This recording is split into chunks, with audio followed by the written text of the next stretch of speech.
This original WSRE presentation is made possible by viewers like you. Thank you.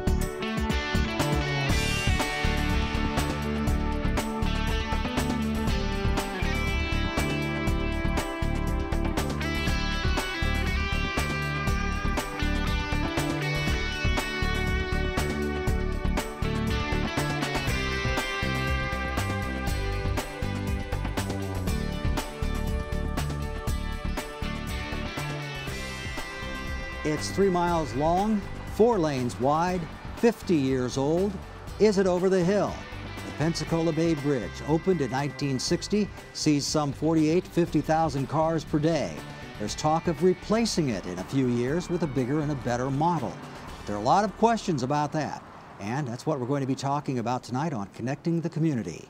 Good evening. I'm Lloyd Patterson. Thanks for joining us. There's no specific plan for a new bridge at this point, but the talking has started, and our guests are among those who are doing the talking. Beverly Zimmern is the mayor of Gulf Breeze and a member of the Regional Transportation Planning Organization. Buzz Eddy, next to her, is the city manager of Gulf Breeze. He's been there for 18 years. Dr. P.C. Wu is with us. He's a Pensacola City Council member and also serves on the Transportation Planning Agency for the area. Jim DeVries is with the Florida Department of Transportation. He's the one who broke the news about the bridge's deficiency. And Mary Robinson is the Director of Transportation Planning for the Florida-Alabama Transportation Planning Organization. Welcome to all of you. It's a big panel, but it's a big job, replacing a bridge. Jim DeVries, you're the one that want to talk to first. Structurally deficient, not dangerous though, right? Not dangerous at all. Bridge is safe to go across. Basically, the department inspects all bridges around the state every 2 years, and the last inspection we had November of last year, in fact this month last year, we saw things in the beams that made us really evaluate it closer, and it came up, there's basically a number rating, and it fell below what was considered structurally sufficient, and it's structurally deficient means we need to start working towards another bridge. Okay, and I want to ask you a little bit about what those things are that you're seeing that cause concern, but let's turn to our Gulf Breeze panelists here, Buzz Eddy, Beverly Zimmern. What concerns do you have about building a new Pensacola Bay Bridge? Because you've been down this road before, haven't you? Well, we have. I think our concerns are of course, first and foremost is the safety and welfare of travelers going across to and from the city of Gulf Breeze on that bridge, of course, but also the future of the city of Gulf Breeze and the impacts that a bigger bridge could have on the socioeconomic and environmental impacts that it would have to the city for the future. Just clutter up the city more. Well, that and impact growth or development and smooth traffic flow. Buzz Eddy? Well, Lloyd, you talked about the 45,000, 50,000 cars per day. And if a impediment to even more traffic flow is the size and breadth of the current bridge, what would happen if the future bridge is even wider? Would that cause the impediments to additional flow to drop off? More flow comes through the city of Gulf Breeze. I think the mayor and the council's concern is what impacts will that have? A bridge such as this, you don't plan every day. You plan it and work on it for 50, 75 years, and I think the mayor and the council's concerns are to make sure that we do this right. So your reception is not, oh boy, we're going to get a new bridge here, aren't we lucky? You're worried about what it's going to do to the community and how it changes the character. The region as well, right. Not just the city, but the whole region. P.C. Wu, City Council member, Pensacola. What concerns do you have about Well, before I give my concerns, if you would allow me, Lloyd, to say how much I enjoy and admire the mayor and the city manager from Gulf Breeze. It's an excellent working relation we have. And the differences that I'm going to illustrate are not on a personal level, but basically what we see, from the city standpoint. In 2005, there was a city council that unanimously passed a resolution favoring a 6-lane bridge. And I think what's at the crux is Gulf Breeze wanting 4 and the city of Pensacola leaning towards 6. One solution that I've made several times in the past is to construct a 6-lane bridge but stripe it for 4 lanes. So therefore, you have the bridge that's built. Should the need ever come up later, then the striping can be redone. But it's easier to start off with a 6-lane bridge striped for 4 lanes than it is to have a 4-lane bridge and then later try to add lanes to that bridge, which I think would be almost an impossibility. But you still want to get a new bridge built. Oh, no there. question, Okay. because the old bridge, I believe by 2015, is the level of service is going to F, which is the lowest level. Now, as Mr. DeBree says, it's safe. I don't want to alarm people, but there is no question that we need to have a new bridge. And getting a new bridge requires several steps in advance. We can't go out and say we want a new bridge and have it happen overnight. So in other words, the sooner that we can come to some kind of agreement and start moving toward it, the better off we'll be. And Mary Robinson, nothing can happen until there's some agreement at the local level. Is that the way it works? The state's not going to come in and say, you're going to have this bridge whether you like it or not, and here's where it's going to be, and this is how wide it's going to be. Well, that's exactly right, Lloyd. There does have to be a huge amount of public input as to what communities will accept. And beyond that, the Transportation Planning Organization is looking out not just at the immediate need for the replacement of a bridge, but the fact that 25, 30 years from now, there will be the need to move more vehicles, people, and freight between Pensacola and Gulf Breeze and points east and west. And so having said that, with a replacement bridge coming online, there will be much discussion whether or not this really will be just a replacement, or will we expand to meet some of that future need? Right. Has it been decided among all the interested parties yet that there is indeed going to be a new bridge built and it will indeed replace the one that exists?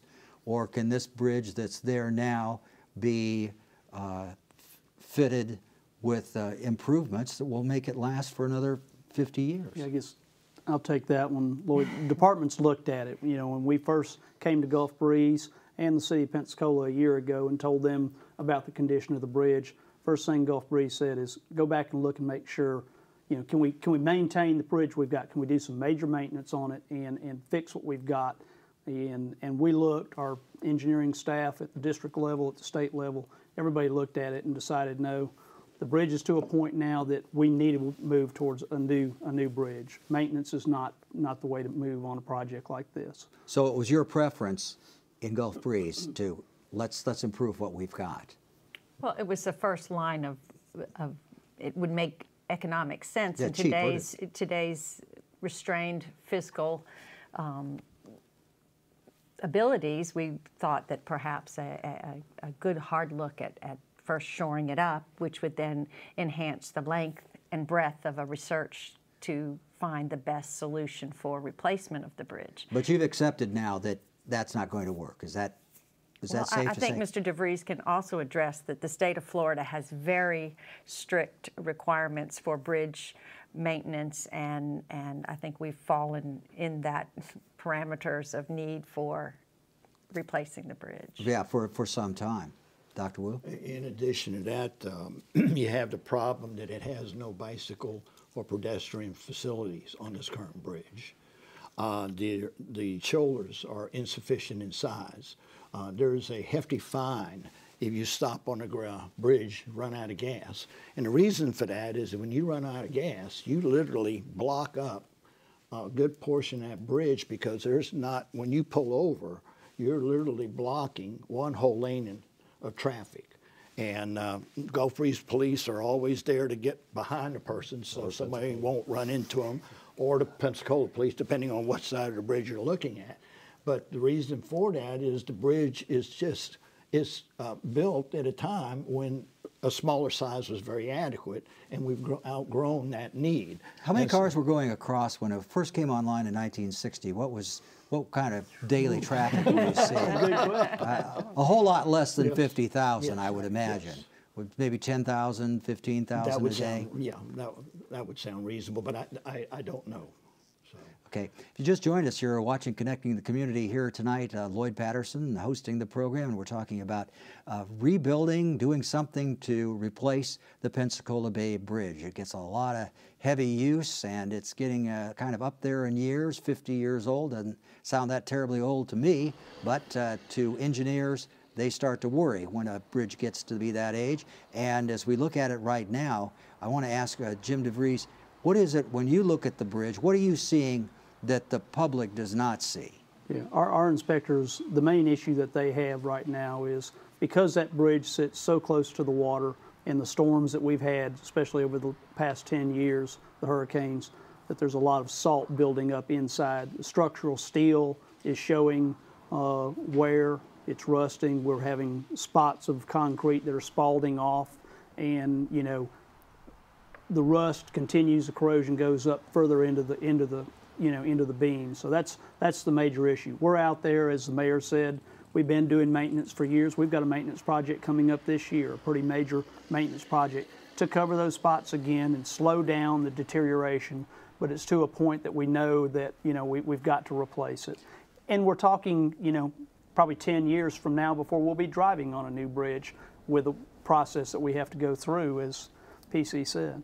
I think it would behoove the public to really talk about the process some and let people understand what's next, what's going on in terms of what the DOT, because we understand that the bridge needs replacement, as Mr. DeVries has said, but I also know that there are regulations and processes which we all must go through before we ever get to an end product. And I think this would be a good avenue to educate people about the PD&E study and the public input. And I would it takes forever to get something done that's this big, doesn't it? Indeed. That's a $400 million estimated project. $400 million. Yeah, those are the numbers I've heard kicked around. And if you wait another 10 years, it'll probably be 500. Well, it kind of goes to the mayor's point that you don't do anything like that without a 30-month, as the number I've heard, study of PD&E. And so somebody just tuning in saying, oh boy, they're going to build a new Pensacola Bay Bridge, it's about time. There's not going to be anything, there's not even a sketch on anybody's, the back of an envelope someplace. Well, if I could digress for a minute, there was a PD&E study done in 2002. With PD&E being? Planning, development, and evaluation. Okay. Yeah, and it was done in 2000, and the problem is moving forward when there's a disagreement on the size and location of If you could just get the Gulf Breeze people to come on board with you, then you can move. Well, I'm gonna play devil's advocate. I understand what the Gulf Breeze people are saying, that they have a very nice quality of life, and what they're concerned with is massive traffic becoming a raceway instead of a very nice, quiet community. And the dilemma we have is that we've got a raceway. Yes. We have 6 lanes of vehicle lanes that essentially handle traffic coming off a 4-lane bridge. And hand fits glove, it works pretty well. If there's a 6-lane bridge and it's twice the size of the current bridge as far as a footprint, what does that do? We're not saying that we have a conclusion, that we have a position. We're just saying, what does that do to downtown Gulf Breeze? How does that change the social, cultural, and economic aspects of the city? We just want to be sure that all that is evaluated through the PD&E process, and that our community has a chance to look at the study and decide, is that the best thing for the next 50 years, or isn't it? Well, it sounds like Pensacola and Escambia County are in a much bigger hurry to get this done than Gulf Breeze, perhaps. Well, I would say that we are committed to the process, and the process has just begun. Department of Transportation at district level have interviewed 3 potential companies to do the study, this PD&E study. Not build the bridge, but to study. To study it, okay. because the PC Wu spoke of this previous study, which applies to what was relevant in 2003. The traffic models and the finances and the current situation is very different. That requires us to go back to the drawing board and start again with a new PD&E study, which is what is very reassuring to us as the City of Gulf Breeze, because we are getting involved with this study process early on. We've met with a district secretary, we've met with staff, and we are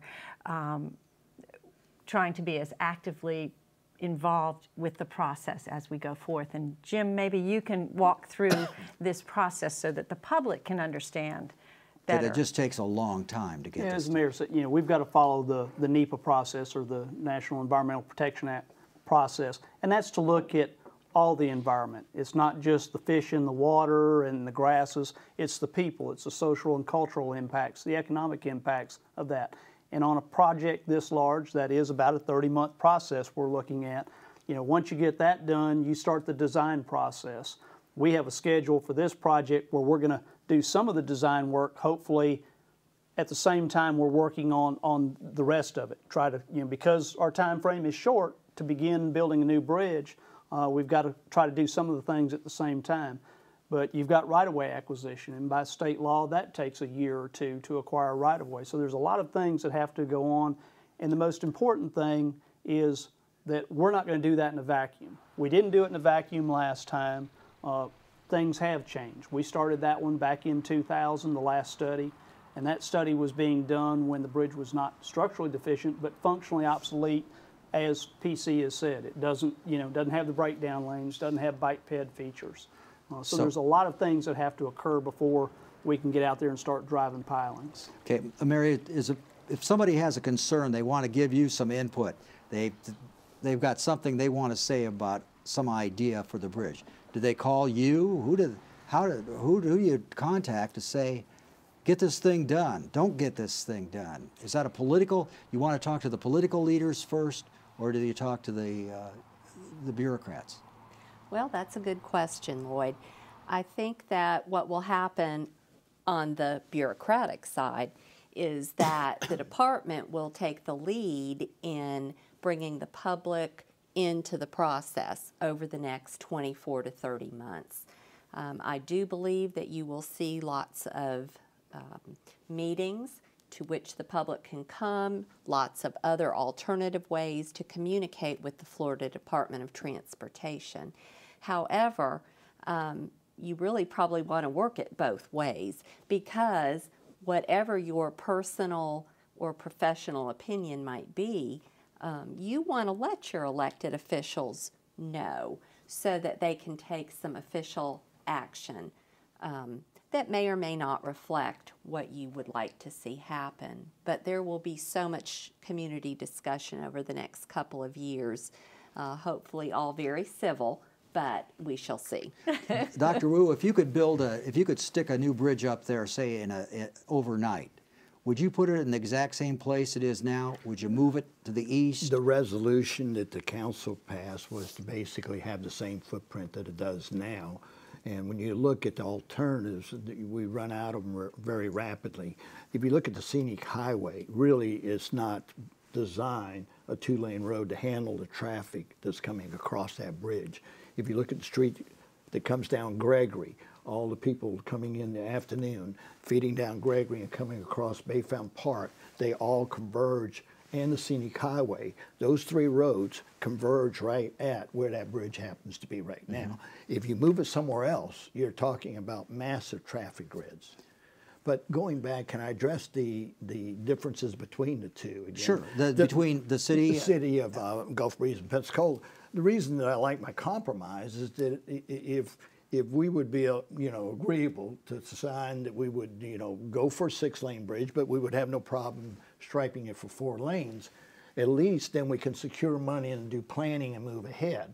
The reason that I like the idea of a 6-lane, even though it might be striped for 4, I don't know if you were in the area when one of the bridges went out of commission. Yes. When one of those bridges go out of commission, you're talking about an absolute nightmare. With 2 bridges with 6 lanes, you can have 2 lanes coming into Pensacola in the morning and 2 lanes going back to Gulf Breeze if one of the other bridges are out of commission. Plus, you have the additional safety factors of having the shoulders there available for use. You have bicycle area. I'm trying to think of the gentleman's name, Fenner O'Connor. Was it that bridge? That was No, the it's site. Beach Bridge. Beach Bridge, but it was the same size, you know. It's really just not safe for people to ride because when it was built, people didn't do a lot of the walking and bicycling and whatever. So Yeah. there's no question. And then the last factor is, Mr. DeBreeze says, given the vertical height of it, I believe he said it's 12 feet, that only leads to the situation getting worse, the deterioration because of the closeness to the water. And then on top of that, Why didn't they think of that when it was built? That was 12 feet when it was built, too, wasn't it? I told people I could win a lot of football games if I could call the plays on Monday after watching the game. So, Okay. I guess to that point, it's not without precedent to build a bridge to 6-lane capacity, but stripe it so that only 4 lanes are being used. The Hathaway Bridge in Panama City, Florida, the exact same thing was done there. So the department has done that before, and it does present a good compromise. Beverly, Buzz, would you like to see, I take it, you would kind of like to see, if you're going to build a bridge, to ease it to the east some, save your downtown?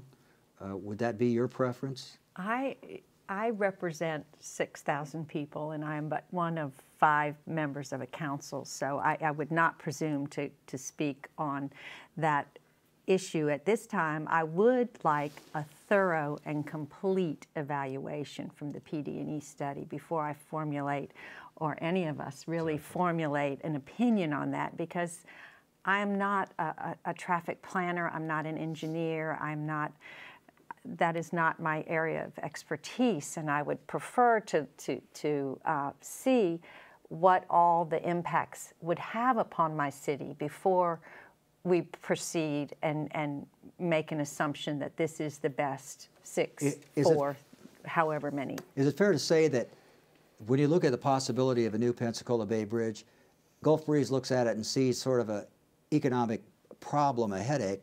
Pensacola looks at it, Escambia County looks at it and says, hey, this would be great for us. I don't think that's really, haven't reached that conclusion yet. Okay. You know, we're not saying that this is an economic headache, this is an economic problem, it's going to be a disaster. What the mayor and the council have said, and our evaluation of this process to date has been, let's participate fully in the study, let's learn everything that the Reynolds Smith & Hills or whoever ends up being the firm that does the study knows, and let's be involved in the process, let's feed that back to the community and see what comes out best. We're not drawing battle lines or anything at this point. And Lloyd, one thing from the department and from Federal Highway Administration, who funds a lot of these, is we cannot go into this process with any preconceived notion. You know, we've got to go in with an open mind. You know, do we leave it there? Do we move it over a little bit to this side? Is it 4 lanes? Is it 6 lanes? You know, those all have to be open. We have to get public input. We have to look at what the issues are, and it's very important that we don't go in there with a preconception. Now, we do have a previous study that we just about completed, and we'll use a lot of the data from the old study. But there have been changes. When I listen to consultant presentations, there's seagrass beds out there now that weren't out there in the early 2000s when we first did it. So there's real environmental things that have changed, as well as the economy. The traffic volumes did not grow as fast as we had projected, you know, as the TPO, and that's what they do, is project traffic for the area. Growth is down, so the projections are down, so what the needs are may have changed. We don't know. Dr. Wood, do you have a sense that this would be good for the economy of Escambia, Pensacola? Well, I look at it as much for Lloyd, the economy. I look at it from a standpoint of safety. That we're really, like you said, 50,000 cars are going over that bridge. One car breaks down, you basically have clogged up that whole line of traffic for as long as it takes to get that vehicle off. It's a problem with getting, if someone's in a horrible accident, how in the world do you get an emergency vehicle to that person when you don't have the side roads to ride down and get to that person? So there's a variety of different things other than, you know, economic, I think, that's at play here. But the economic certainly is a part of it. In our last few minutes here, you all traveled extensively. You've been across bridges that are much older than this. There are bridges in Europe that are hundreds of years old, and this one's a mere baby at 50 in a historical sense. Does it seem to you that there's something wrong, that a bridge that's only 50 years old can't hold up? Well, I think Mr. DeBreeze, Jim said earlier, part of the problem is the fact that you only have a 12-foot clearance.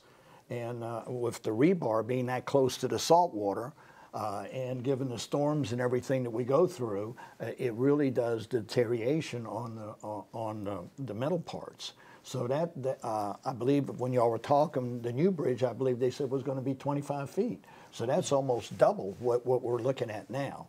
So hopefully that will make it last a lot longer. Okay. Bridges, you're not troubled by a 50-year-old bridge needing to be replaced? I have great faith in our state transportation system and our bridge maintenance program, and I trust that they watch it. They've been watching it, and I trust they will continue to do that, and I have no fear of safety of that bridge. You are such a diplomat. You must be the mayor of Gulf Breeze, in fact. No, it's you've taken it very well. I know this is going right into your front yard, so to speak, Gulf Breeze, and really stomping all over the place. It's got to be a nightmare for your constituents to think about. It is a concern, and that's why we are working diligently to be proactive and to be involved and to have good lines of communication with the DOT. I've met with the district secretary. Buzz and I are working with a consultant to help guide us to understand the process and to be involved for the best possible outcome for not only Gulf Breeze, but for the region, for the district, that this is going to be a legacy that's going to be left for the next 50 years. And well, we'll be doing this program 6 years from now, and hopefully we'll be doing it live from the new Pensacola Bay Bridge. Can I make one last comment? We're low on time here, Dr. I'll do it very rapidly.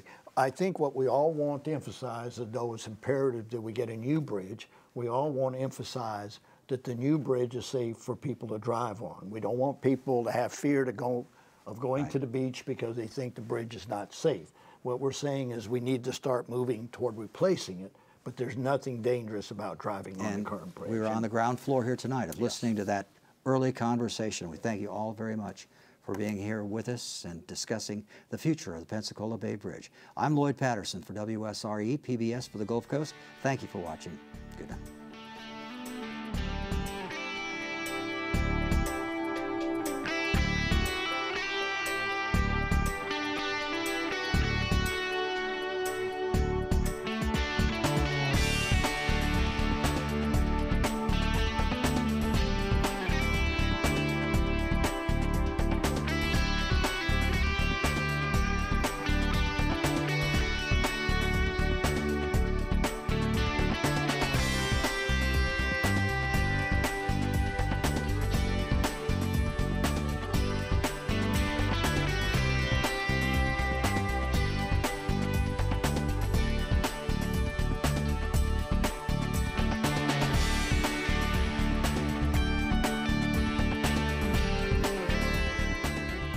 If you would like to watch previously recorded editions of Connecting the Community, visit WSRE.org/CTC.